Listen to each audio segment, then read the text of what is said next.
What's up guys, welcome to my vlog and I'm with my friends Gams, Mangyan and PJ. So we need to go to Lake Sebu. Not Cebu, Sebu. See you later.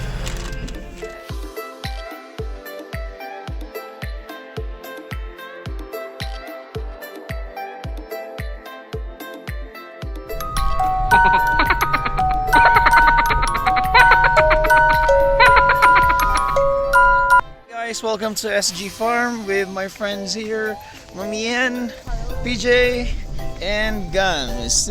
Touchdown, SG Farm, and we are not ordering. I'm Yan. And kamot ang muang friend niya si PJ, Linda, anak ni Iki. That's it. Nice place. Good morning. They greet every guest with a good morning. Kind's tough, well trained. Samok-samok daw mga nalibag.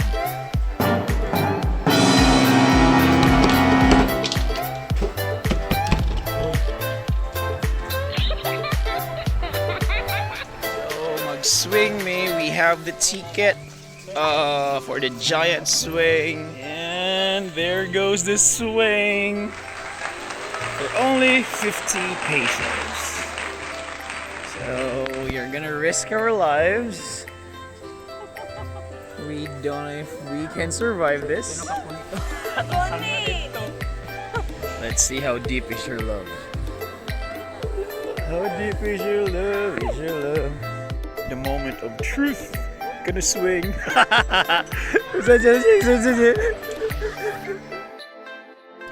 Adrenaline junkie or not, it is a must. So, I suggest you try it.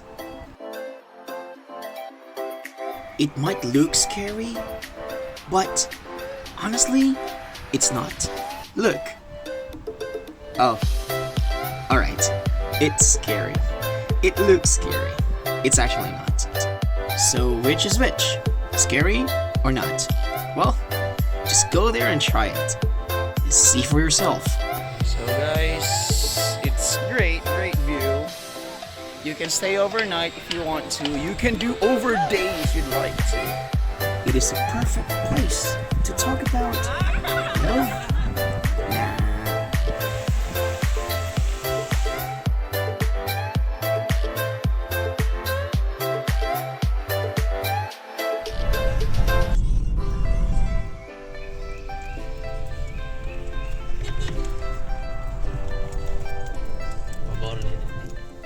Hey. So trekking our way up to the land of praise. It's called the land of praise because people here love praising Jesus Christ. Moto, namili mi sa easy way or sa hard way. Kani sila gustong hard way. Di ko tasa. Kita kayo.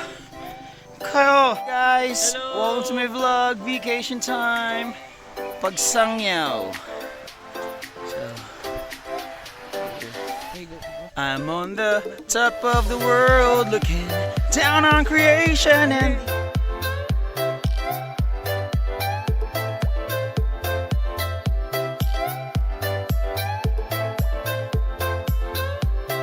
We were very much skeptical whether this fruit is edible or not, so we agreed on something. Each one of us must eat a piece of it. Dig in. However, someone ditched. Such a clever guy, isn't he? Afraid to get poison. But tell you what, it's edible. They call it the native strawberry. It really tastes like strawberry. what are you doing? I'm harvesting my strawberries and yeah, I planted them last year and then now they're fully bloomed with all the fruits.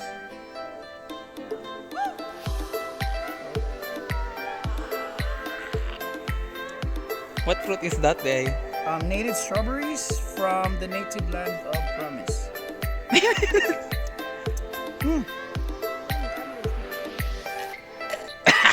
Wala ba? Di umano'y, may mga magnanakaw ng native strawberries.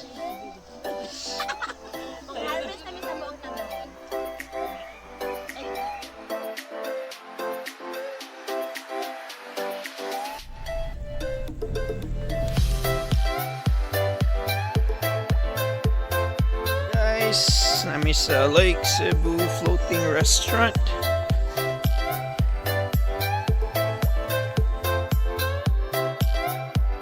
Stop siya.